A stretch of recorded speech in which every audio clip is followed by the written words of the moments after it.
everyone. Welcome. My name is Erin Craw, and I am a strategic account manager here at U-Turn Health, working in the public sector.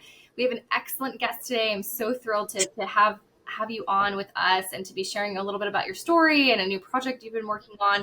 Welcome, Dr. Olivia Johnson. And I'd love for you to start with just talking a little bit about your very, very impressive background and history in this space and all that you've been doing over the past couple of years here. Yeah, thanks, Erin, for having me. It's always nice to be here. So, I actually am former law enforcement and former military. So, through kind of my travels, I've kind of tried a little bit of everything once I got out of the military, landed kind of in the law enforcement realm for a while, and I felt really like that was where I needed to be. While I was there, sadly, the only other female in my academy class was killed in a vehicle accident. And I started looking at what was going on, why this happened. It was one vehicle accident, why she was, traveling at the speed she was, not wearing a seatbelt. I started looking into those kind of things. And the more that I dug, I started realizing that there were other issues going on here in law enforcement, and that this was a known one of driving too fast for conditions, not wearing seatbelt, that kind of thing. But the more I dug, I started coming up with these cases of suicide. And I felt really compelled for a while because I felt like no one was talking about it and it was new. And I started asking my coworkers, are you aware of this? And everyone seemed dumbfounded, like they had no idea. And I just kept digging and digging. And the more I dug, the more cases I found. And I'm like, well, again, it's not, statistically speaking, this isn't an epidemic, but it was definitely concerning. So I actually decided to do my dissertation in that area. And I wanted to start interviewing people and finding out how well known was this. And it actually, it was big. I mean, officers didn't know, administrators didn't know, families didn't know. And I thought, this is where I need to be. Like, I felt like this was my calling, at least to start here. This has taken us into many different directions. So let me first say that from our, the research initially, I've been doing this for about 15 years. And since 2016, the end of 2016, part of 2017 is where we started a big project where I actually track and collect law enforcement and corrections officer suicide deaths. We look at murder, suicide, and then non-fatal attempts. And we are the only ones in the entire world that have this kind of database. So we actually pull autopsy, toxicology reports, police reports. We go back on social media, minimum of a year per each case. And we get interviews from families, friends, coworkers. In fact, we have a psychological autopsy template it's like another 227 questions that we ask for each case to kind of fill in the why it happened, if you will. So that's been our big project for the last about 5 or 6 years. And then we took that data. We were able to publish a book by Springer Publishers, Practical Considerations for Preventing Police Suicide. And that turned into what we're now working on, which is our Fatal 10. So I can explain that in a little bit, but that's kind of where the progression has gone. And then it's kind of spanned out from there. Thank you. Yeah, what an incredible career path that you've had, and you can hear in your description just the immense growth that you've been such an important part of just across the entire first responder space. And so I know you mentioned the Fatal 10 and some of the things that you're working on currently. I know one of the things that you were just recently a part of was a film. And so can you tell us a little bit about just in a nutshell, what that film is, what it's about, the value of it, and why that was even a project that you wanted to be a part of? Yeah, I was so excited too. It's called Is There Something Going On at Home? It was directed by Jason Harney and Deborah Ortiz. And the players in this, Deb and her husband Michael, their daughter Angela, were one of the families that were interviewed. Then we have another family, Scott and Rachel Medlin. They talk about their struggles of getting through life. Deb and her family talk about her husband's leaving the force and his issues with drug and alcohol addiction, how that affected their family, every one of them. Scott and Rachel share how being young parents and having a passion of being in law enforcement as Scott was, they had to juggle that for a while and realize what's truly important here is this financially feasible for the family. And there were some real struggles there. And that's one of the struggles I think today that we have as families is, you have to start weighing, is this really working for our family? Is this really what we want? And Scott and Rachel took a very unique approach where they tried to make it work for a while and then eventually realized that him being in law enforcement wasn't going to work. And that was huge for at least my component of it, which I'm kind of one of the narrators and I have a smaller part, but it was huge because our fatal 10, when we looked at these 10 factors of what was leading, or at least major factors in completed suicide in our data, interpersonal relationship issues was the leading issue. And that's for anyone, really. It's the issue, you have coworker issues, you have issues at home, your spouse, partner, significant other, your friends, family, kids. There are things that disrupt those relationships. And these families were both struggling, and they were struggling to find who they were, their self, identity. They were struggling to find out what their purpose was. And we boiled our fatal 10 down and we came out to two components, which were it's called relational purpose. And I think these families were both really struggling in that area. The individuals knew that law enforcement was a passion. That's what they wanted to do. And it was kind of their purpose, but the relationships and the things that they were doing to deal with the stress and different things in their life were really starting to affect the family as a whole. And the question was, is there something going on at home? And the answer is yes. Our data shows that the majority of our cases of completed suicide, there's a small component for the job and stress and trauma, but the majority of that is stuff in the personal life and how we're dealing with that, the coping mechanisms we use. If we turn to alcohol every night or drug use, which is common in our data as well, those also have repercussions. But sadly, we have gotten to the point where we want to blame the job for everything. We want to blame the job for our bad marriage. We want to blame the job for our alcohol and drug use. We want to blame it for literally everything in our life that isn't going right with no personal accountability. And I think this film really kind of brings that to light and starts shining light on that. It sounds like, too, from your description, this value of storytelling from different perspectives that maybe is not always so accessible for people in this space, right? And I'm a family member. My father did 36 years on the job and worked various different divisions throughout my childhood. And I can attest to definitely something always going on at home, right? And so that kind of spillover effect of the cumulative stress and the day-to-day and all of those kind of what I call like the in-between moments, right? From maybe not even just a critical incident, that shift, but maybe it's the organizational stress or, Right. The moments that happen in between those critical incidents that we tend to fixate on a little bit more in those types of conversations about things and relating to the job and that stress. Can you talk a little bit about your perspective, just in general, in terms of how? I know you just made a point of it's, a lot of the times it becomes this almost like this blaming of the job is responsible for these things, but how from your perspective and part of this film was the conversation around, well, this is what happens when you come home from a shift, or this is what happens. I know the transition can be really challenging, right? From going to this, and I know Dr. Gil Martin's work, and he talks about this hypervigilance roller coaster and all of these factors. So talk a little bit, if you don't mind, about the realities of how the job does kind of spill over into those family relationships. And it does. It does spill over, especially if you just left a call or something that's got you kind of, you're heightened, you got that hypervigilance, you've got that, adrenaline pumping yet, and you come home and you kind of want to share, but you kind of don't, depending on what the case is. You kind of are still high on that. So when you get home, you kind of expect everyone else to kind of walk around you like, you kind of own the space and everyone's just supposed to tiptoe around you. And, depending on what you're coming home with, whether it be, a bad accident, something involving a child, it depends really on the type of call that you've had. You bring that home and you're still thinking about it. If you've had a 5-minute drive home, you don't have time to process any of that. And the first thing you're probably thinking about is getting home, grabbing a beer and chilling out. It's one of those, it's a coping mechanism that many of us use. It's one of those things that you just want to let your guard down for a minute. You think it's going to de-stress you. And what happens is once you get home is it's drink after drink after drink. And that becomes what you go to. And it starts to change the whole personality of the family. You come home and after a while, kind of it's expected of what you're going to do, how you're going to act. Your family's going to start realizing how much you're drinking and how it changes your personality.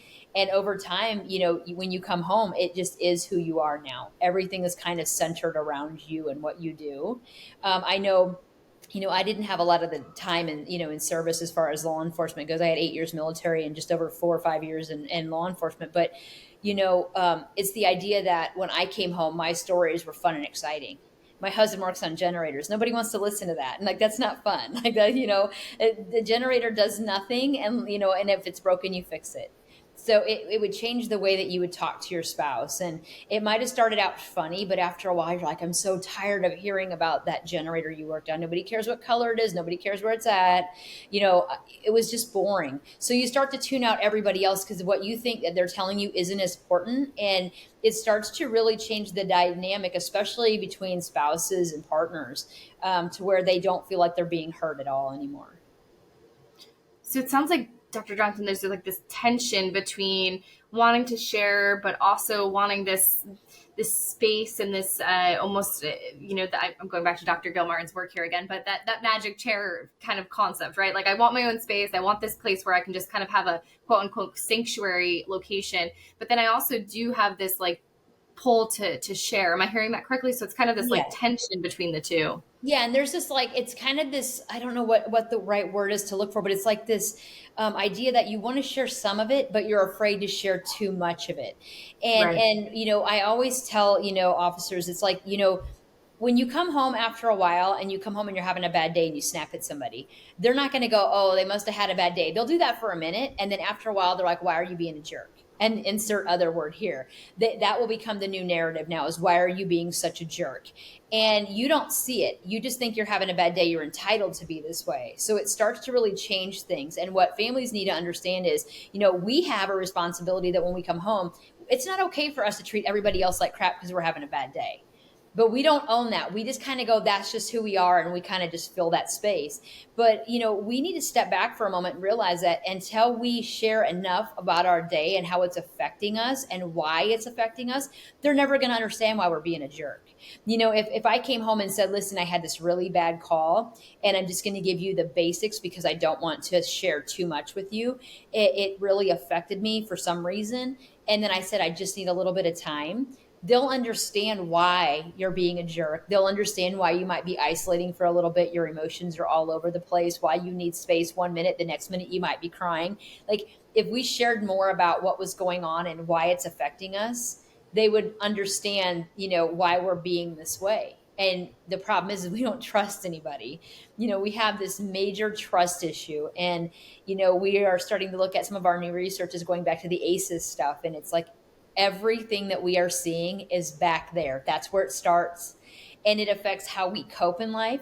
It affects literally every aspect of our life, how we cope, how we trust.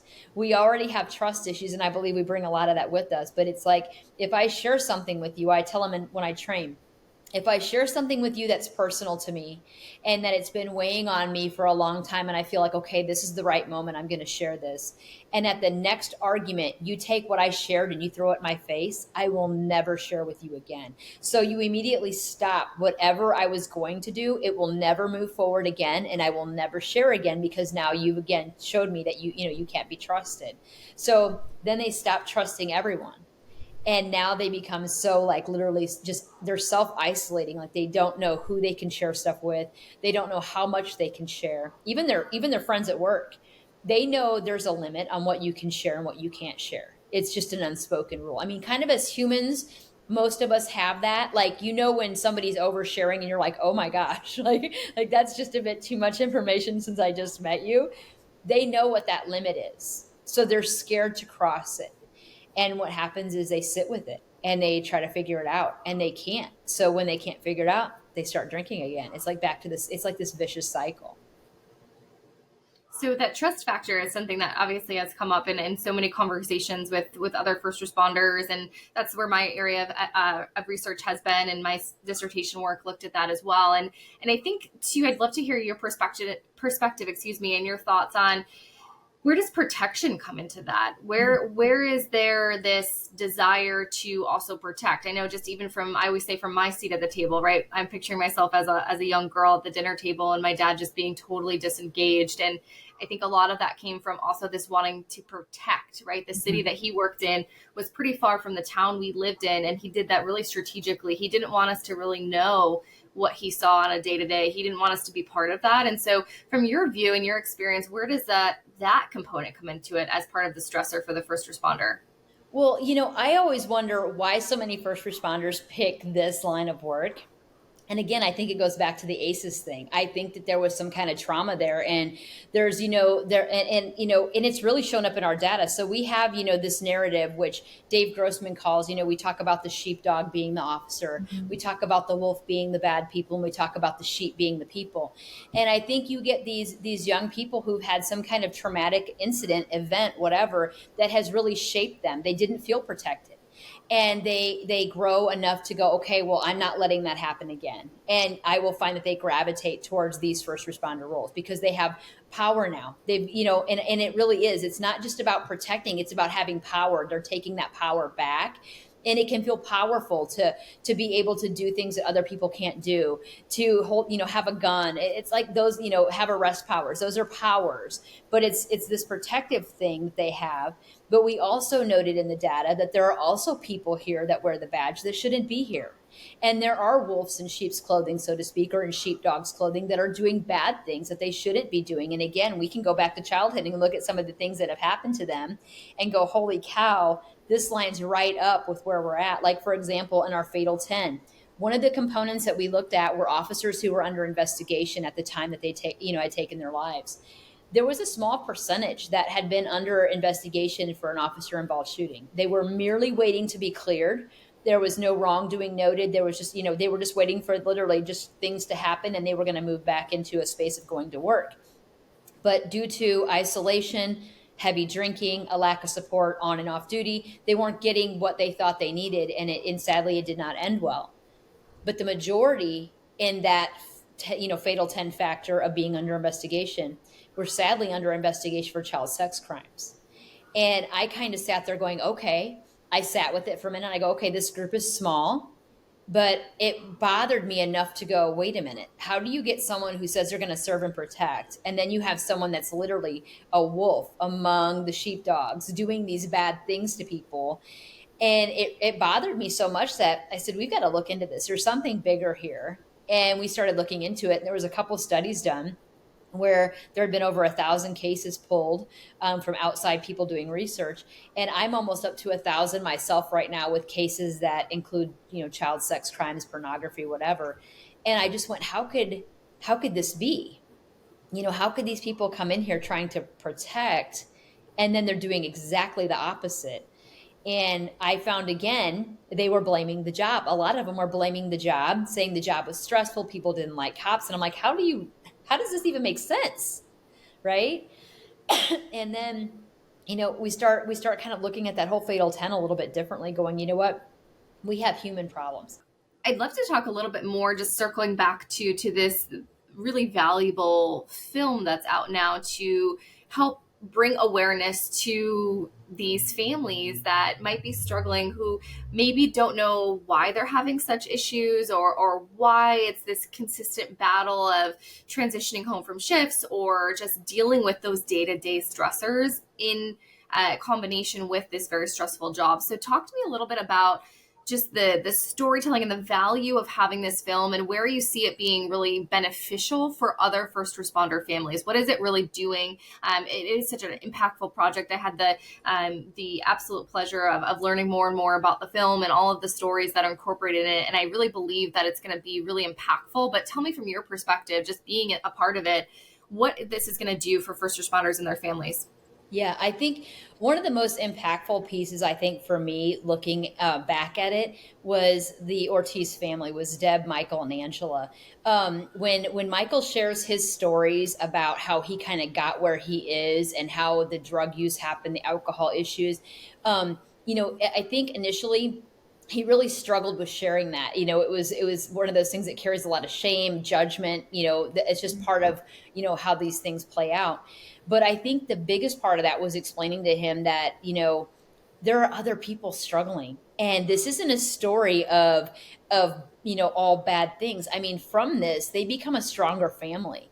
They've been able to work through things. They've taken accountability, each one of them, for the pieces that they played in there, and they were able to come together as a family. And I think they've gotten stronger because of it. So it's like, just because people have things happening in their lives, like we all have things happening in our lives that other people don't know about. And we live with them a lot of times because it's shameful and we're scared that we're going to have, there's judgment. What can happen if I reveal this? What are the repercussions? So people just sit there with it. And the longer you sit with it, the worse it gets. And I think this film just shows that you can have bad things in your life happen. You can be a part of that. You can even contribute to those things. And yet you can still come out on the other side even better for it. It just takes, there's some steps that you have to take. You can't just hope for it. You have to actually have action behind it. And I think Deb and Michael and Angela show that in this film. It's just so well done. And I think the fact that they really own each of their pieces and they tell people that there is hope and things do get better. How powerful to see an example of, because there's so many examples of it, of marriages failing and Right. maybe issues with their children. And I know I'm one of two, so I have an older sister, and just the four of us are different struggles in different ways, right? Because everyone is, as a family system, everyone is dealing with it from a different lens and interprets things differently, right? So my view when I was 8 years old is going to be quite different than my sister who was older. And so my father coming home and ignoring and disengaging, to me, that meant something very different to my mother, right? Who was trying to kind of maintain the household and get dinner ready and drive us to 1,600, different activities after school and that sort of thing. And so there's so much power, I think, from what you're describing in the film of, yes, we know that these problems are there for first responder families. I know I do a lot of qualitative research, and something that a lot of specifically law enforcement will say to me is, the jokes about having multiple spouses or multiple different kind of runs at marriage, or, kind of, you're not, I forget the running joke, maybe you probably know it, but something around, you're not on your fourth spouse yet, or something to that nature. So there's so much around this fixation of the kind of negative side of it. But I think what you're describing, the power of this film, is that yes, those things happen, but look what happens when you work on it. And here's examples of ways that families do come through it, and it doesn't define, and it doesn't mean that you have to go one specific route. It sounds like from the different stories that are kind of combined in the film too, those are all different stories, but they all have this, hey, we made it through and look at where we're at now. Am I hearing that correct? Absolutely. And I think that's the one thing that we miss in law enforcement is we train officers every single day is to win, win, win. Every scenario we have to win. Right. And I said, there are days you wake up and you feel like a loser. I said, that's a sad reality. You wake up and you know that stuff's bad at home, and you go to work and you do your job and you come home and it's the same old, same old. And anybody can feel like that. This isn't just about first responders. I mean, this is life. People struggle in life. And I think it's just easier for us because we have this kind of go-to excuse to say that this is the reason we have our issues. But this film really starts to empower people to say, we all have issues. And I think it's like having a child who was abused. You feel sorry and you want to help that child and get them the therapy and the help that they need. But at some point, they hit a threshold of becoming an adult. And if they abuse someone, after that threshold, it's like there's no more feeling sorry at this point. Like we have to take some accountability here.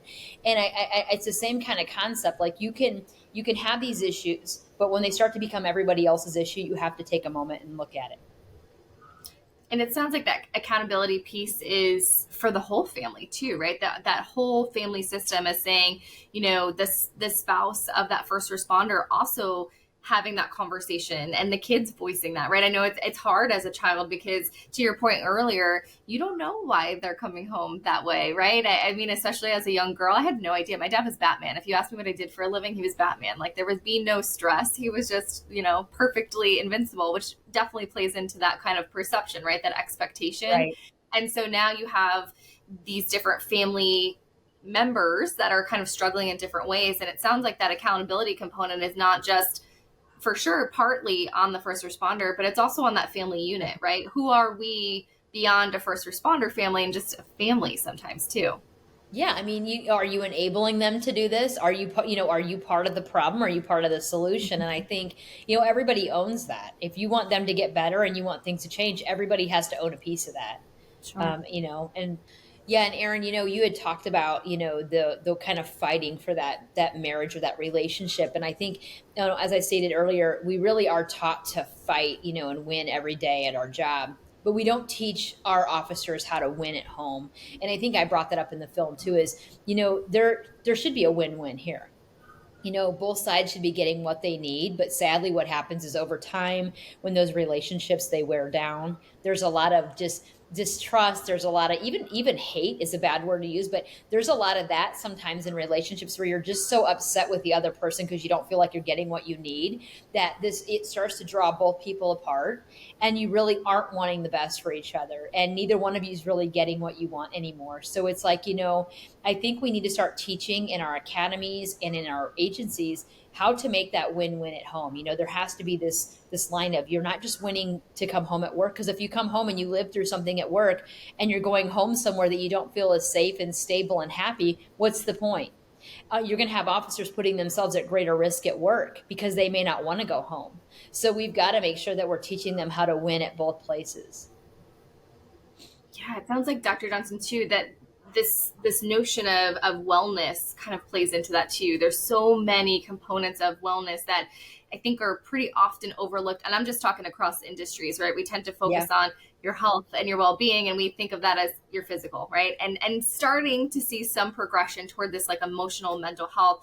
But very often, to your point earlier, that interpersonal relationship, connection, engagement, presence, right? Like being actually present with your family is not something that's talked about just across the board. We're not seeing that. Right. But now, looking at a profession like being a first responder, where it's even more important to take care of your wellness day to day because of the stress of the job, because of the trauma, those conversations sound so much more important than probably most departments are giving the attention to.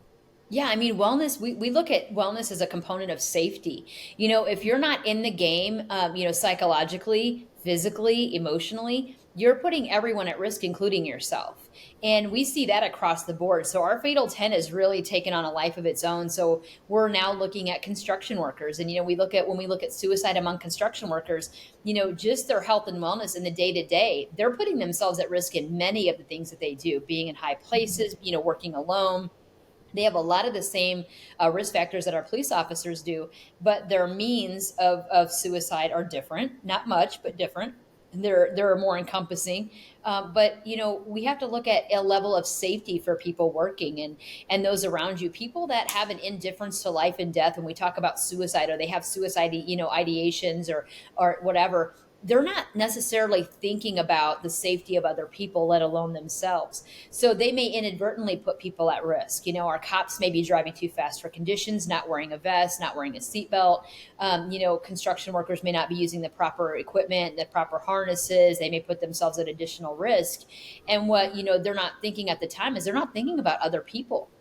They're probably not even thinking about their own families in that moment. They're so caught in that moment of being in distress or in crisis that they're not thinking clearly enough to be safe. And that's dangerous for everyone involved, not just them, but their coworkers and the community members around them. Sure, and it sounds like to that point, there's just so many factors that when you get to that kind of feeling of there's not really a solution, and so you're no longer focused on these different elements. It becomes so difficult to even consider these other individuals, these other factors that might be involved in your kind of day to day. And so construction, we're seeing a lot of that to your point, and I think that a big piece of it too, just thinking back to that kind of concept of isolation. And if you think about law enforcement, yes, there's the camaraderie of the job, and maybe going on other calls and there's other officers there, but I think the feeling of maybe not that strong sense of connection that maybe you would have if you worked in an office and you had conversations all day long, right? Or you had lunch together, or I don't know, fill in the blank, right? Construction, same thing. You kind of get to the job site and you just go and you do your work and you go home. And so there's not a ton of that kind of rapport building, relationship building that you might see in other industries, right? Where that kind of becomes a protective factor. And on top of it now, when you talk about that trust factor, and I know I'm backtracking a little bit, but when you really emphasize that trust component, that plays a role, right, for these types of professions where it becomes so important for them and almost a barrier to even be able to really connect on a level that probably maybe other people could relate to, because of that. I don't trust that I'm going to protect myself. I'm going to protect the information because I don't know what the repercussions are of me sharing. But that fear becomes so impactful in decisions to kind of reveal or share more about themselves and what they're going through. Yeah, and I think people give too much credit to the thin blue line, so to speak, and the brotherhood and the sisterhood. Again, we're people, and we're going to have disagreements. We're going to have people in our agency we don't like. It is what it is. But I think everybody thinks that when we go to work, like everybody there are like best friends. We're going to barbecues every day at everybody's house. I'm like, that's not how it works. So I'm like, I really think that we take that for granted, thinking that that's really a protective factor, when the truth is that whole concept has really been in question for quite some time, at least for me. There's a lot of other issues going on. I mean, if you start pulling apart, what does this culture look like?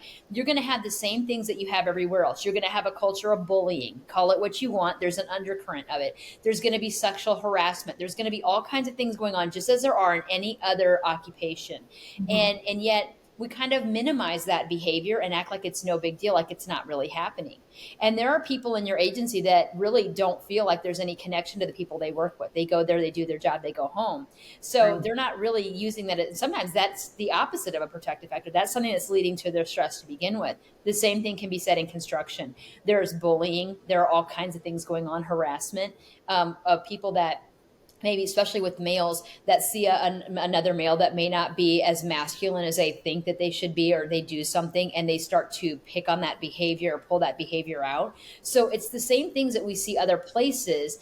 It's just people don't expect to see them in certain occupations. So it's hard to kind of wrap your mind around that it's like this little microcosm inside of each agency. There's so many things going on. And I think I put a post out recently that said, just because it's not happening to you in your agency doesn't mean it's not happening.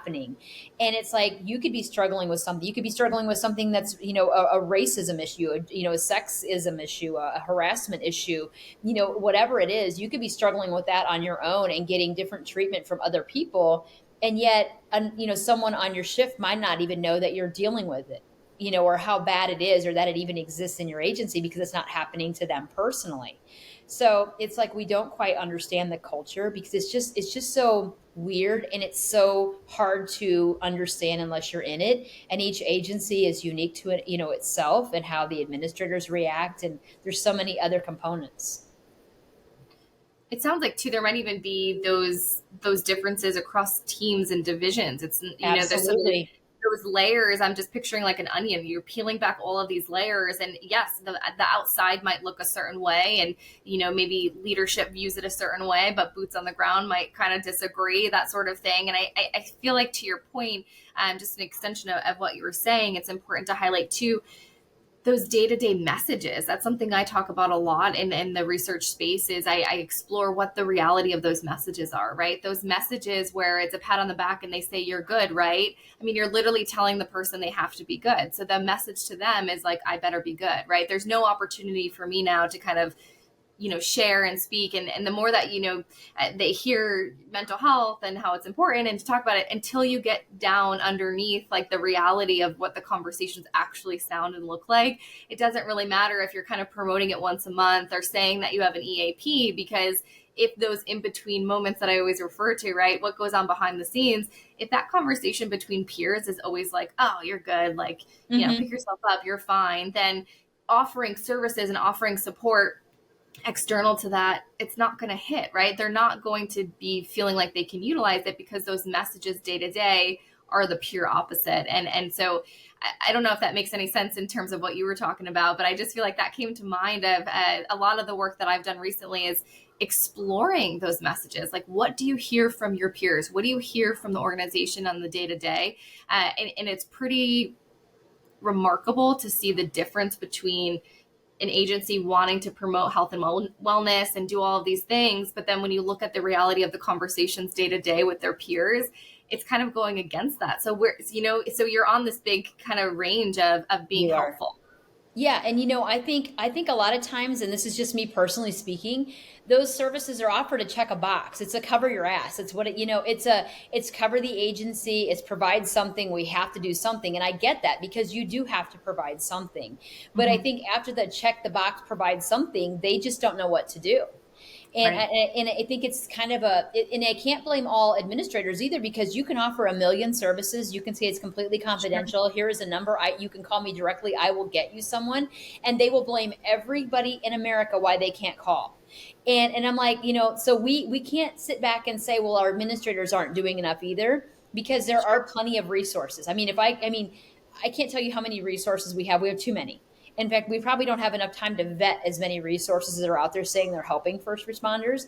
And that's why I think we need to, I feel like we're doing a lot of damage when we do things like, we have these little slogans like smash the stigma and it's okay not to be okay. That's kind of our go to now. Like that, I'm going to tell you that and then I'm going to leave because I have no other options and no other resources for you. I think we've Hmm. gotten into a space where, because we don't have the right people there, nobody really knows what to do, and they're all running around scared. They're all doing the same training. They're telling you if you give your stuff away, you should be looking for this, you should be looking for that. And I'm like, we're missing the boat here. Like we shouldn't even have people in crisis. So that's kind of where our literally our research has changed the paradigm on this. Is we said prevention and intervention methods do not work. The money we are spilling into prevention methods for suicide, the dollars that we are putting in here are not getting the return on investment and saving lives at the record numbers that we need. Intervention is very dangerous. You're encountering people who are in crisis, may have a gun, may actually take other lives with them. I said, this is not working. Why do we wait until people are in crisis to actually do something? And that's what we're doing. It's like, well, here's the new number. Here's the 988 number. Here's this, here's that. I'm like, yes, but we're waiting for people to be in crisis. So we have changed the paradigm to where we're looking at what we call an inoculation paradigm. It's a model that says we keep people well so that they do not end up in crisis. And it's like a continuum. You're Hmm. born, you die. Along the way, you have ups and downs. And if we wait until someone is literally at crisis, contemplating taking their life, we have missed the boat numerous times because they didn't get here overnight, right? Something has happened along the way that has contributed to this, whether it's the stress and they can't deal with it appropriately. Maybe it's anxiety and everything that they face right now that you or I might think is everyday normal stuff, they take to heart, and it makes them anxious and no one else understands them. And it's a buildup. And so we try to go back to those fatal 10 and we say, if these are the 10 things that are causing these issues, then we get to the front of those issues and we make your relationships healthy. We get to you as a young person when we talk about drugs and alcohol. Like we know that the DARE programs don't work. We know that the money put into those programs have not worked for years, and yet the money keeps going. So why don't we stop for a moment and just like kind of look at all the stuff that's going on, all the money that's going out, and start making some different choices in how we educate our children, how we teach parents, how we teach educators, how we kind of change this whole outlook going forward. So in the next 20 or 30 years, we're not dealing with the same problems that we have today. And yet we keep doing the same thing, expecting a different result, and nothing changes. Yeah, and to your point, there's so much to unpack there, but to that kind of main point of looking at the individuals that you're trying to help, right? And what is their reality? What are they experiencing? And then how to kind of build from there. I think from your description and just our conversation thus far, it's been there needs to be more focus on what's working, what's not. And if we know something's not working, that doesn't mean just put a band-aid on it, right? And Right. give some list of resources, but it's how do we shift, how do you kind of pivot from what was being done to learn. And I feel like that's where research comes in. You have to do the research, you have to talk to the people in the industry and really learn and use that to inform best practices moving forward. And that's what we're doing. But I'll be honest with you, sometimes people don't want research. And sometimes people don't want that because it doesn't fit agendas and it doesn't fit the Mhm. narrative that's going on. And that's what we're up against now is like we have answers, we have solutions, we have training that actually takes our fatal 10 and puts it into practice in the classroom. And yet we're fighting against the same organizations getting the same grant money, doing the same training, and getting the same result, which is nothing. And so we're fighting against some of these bigger organizations, and we're saying, what do you have to lose other than another? Like, you have a lot to lose here. It's not just grant money. Like, we have lives at stake here, and time is of the essence, but yet people don't want to try something new. And it's like, this isn't another slogan, right? This isn't another, just whatever. This is something that actually can be done in the classroom. It provides real tools, real skills. It gets people before they're in crisis. It helps manage their emotions. It helps manage things in their life that they may find difficult and have issues with. It does a triage of the fatal 10. What are the top things you're dealing with right now in your life? There's a whole like baseline test that we do. And yet, when you present this, you would think I had three heads. And I'm like, we can keep pulling people out of the river, downriver, or we can stop them from even getting close to the river and jumping in the first place. And it's like, it's like so hard to get people to understand the mindset is stop operating in a disease model when we wait for people to get sick, because at some point, yes, they're going to go to the doctor, and most of the time they're going to get fixed or healed or whatever. But at some point they're going to go and they're going to be told there is nothing more we can do for you. And we don't want that as your scenario. We want you to go to the doctor so that you stay well. And if you don't feel well, you go and you get fixed right away so that you're not dealing with something long term and not treating it. You don't have the disruptions in your life that are major that keep you down for days and weeks on end because you didn't take care of yourself. It's a maintenance program. And until we start thinking in that way, we're going to have a lot of sick people.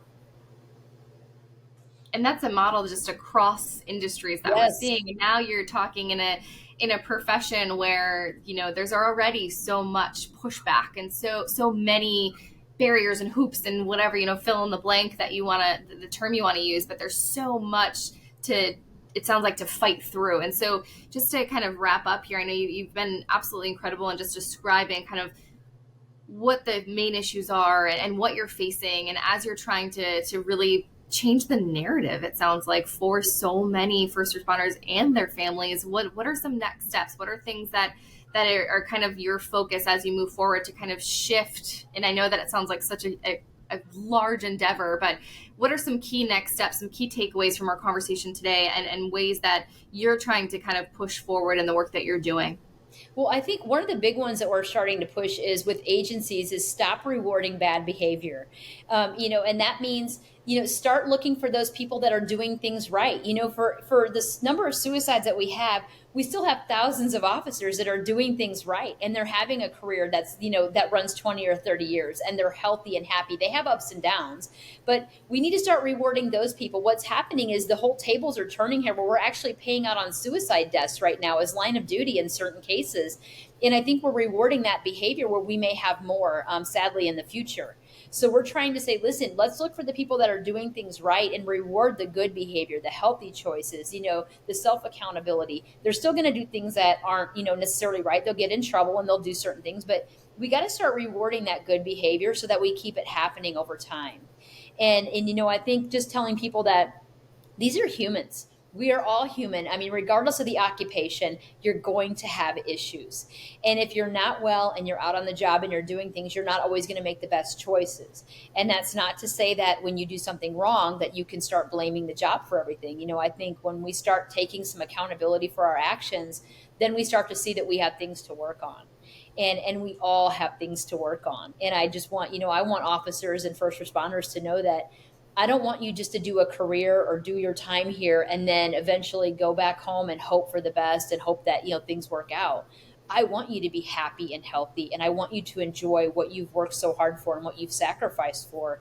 And if you can't get on track now, it's not going to get on track by itself. So you've got to make some choices here to make that happen for you. And help them kind of understand what strategies to utilize. And that's where I feel like resources, correct me if I'm wrong, but that's where I feel like the resources come in, is first teach and train and educate on, this is a physiological response. This is a human thing. This is not a you problem. This is normal reactions to these things. And so here are some strategies, here are some tools. Once you understand that and can kind of take ownership and accountability over that. Yeah, you got to normalize that what they're going through. And then not only that, it's make the first call. One of the biggest things that first responders do is they'll get a number and they're like, shit, what am I supposed to do with that? And then they're scared to Hmm. make the first call because they don't know what's going to happen. It's the fear of the unknown. Right. When you go to work, I know that when I go to work, I'm carrying a gun. I got my stuff could happen. I know that. That's not, of course you'd be scared if you're involved in something, but you know that that's a possibility. So somebody hands you a number and says, here's a resource for you. You are scared to death when you need that because you don't know what's going to happen. And I'm always like, listen, the worst thing that can happen is that you get help. I mean, seriously, you get help. You don't have to go through your agency to use a lot of these resources. Hmm. And you can do this on your own and no one's going to find out. You just have to have enough trust in someone that's going to walk you through this. And I'll get on the line with you and we'll talk, we'll talk our way through it. You call and you tell them, hey, I'm calling for a friend. Whatever you need to do the first time, do that the first time. And I think once we talk to them and tell them exactly what's going to happen when you make those calls or you call a clinician or you set something up, what do you need to tell them, you break down that fear in little pieces that they can now manage. And if you can't get them past the first hurdle, they're never going to get past any other ones, and that's probably the largest one that they face. Sure. So that feeling of lack of control, right? When you are struggling with Yes. anything, you just feel like you're not in control of any part of it. So it sounds like what you're saying is, you're putting them back in the driver's seat. You're putting them back in that feeling of control. I'll know what's happening next, sort of thing. And you've been fantastic. Thank you so much for your time and No your worries. just depth and breadth of what you're sharing. I think is just so important and needed as part of this conversation. And I know the film is fantastic. So many people are going to benefit from that, and we'll put up the link to that as well. But just want to thank you so much for you're so incredibly insightful, and I think it's so powerful to hear someone who has had experience in the field and is now dedicating your career at this point to how do we move forward, where are the gaps, how to fill those gaps. And I think just from your passion coming through the conversation, I feel it just on the other side of the computer. And I know that you are someone who's going to kind of push back on the pushback, so to speak, right? You're not taking that for an answer. And I think we need more people like that. I appreciate that. Yeah, I love my first responders and I'll fight for them every single day. Thank you so much. And thank you for your time. And like I said, we'll put up some links to all of Dr. Johnson's incredible work and the film, of course. And I just want to thank you for being part of the U-Turn Health podcast. We really appreciate your time. I appreciate the platform. Thank you.